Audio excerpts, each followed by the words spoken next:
Okay, grade 7. Let's have another special product. The product of the sum and difference of two terms.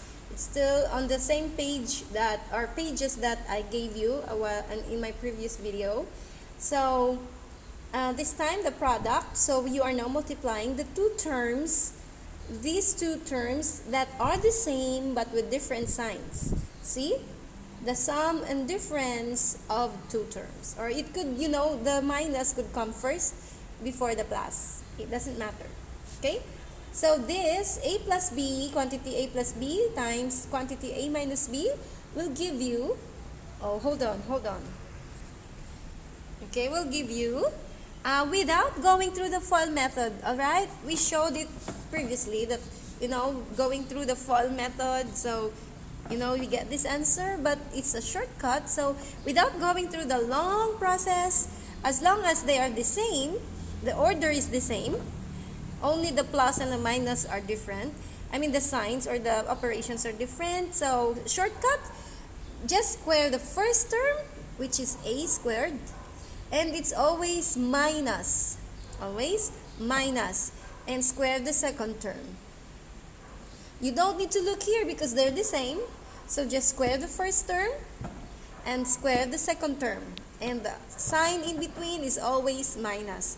And we call this, the answer is the difference of two squares. Because it's the difference of two perfect squares. Okay, for example, you have x minus 4. X plus 4. It should be the same, alright? So here, minus comes first. It doesn't matter as long as they're different. So, just square the first term, which is x squared.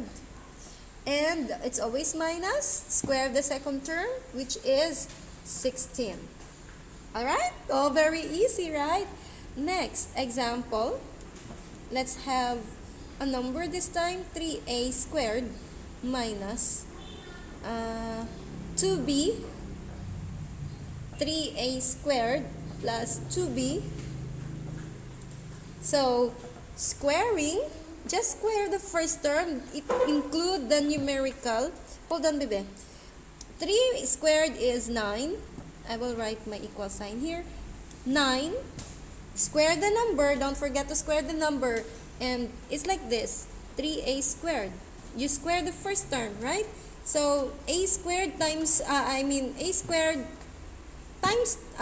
squared, the square of a squared is a to the fourth. Do you remember we multiply the exponent, right? Minus is always minus. Square the 2, it's 4. And b squared, because you square the b is b squared, right? Now I'll erase this.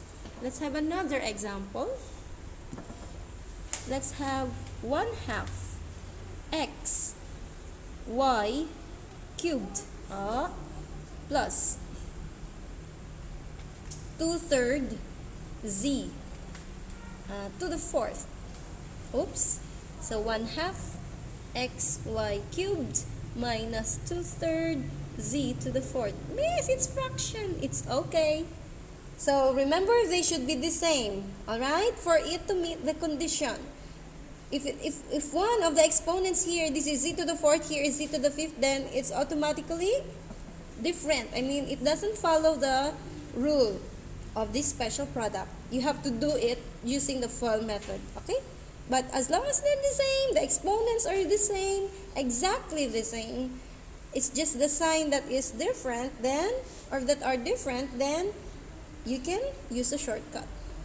Just square, okay, the numerator, which is still 1, square the 2, which is 4.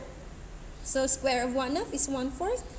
And x squared, and then y to the 6th, because you multiply the exponent and the the exponent outside, right?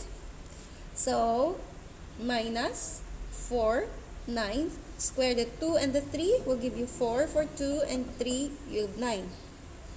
Z to the 8th. Square of z to the 4th is z to the 8th. Alright?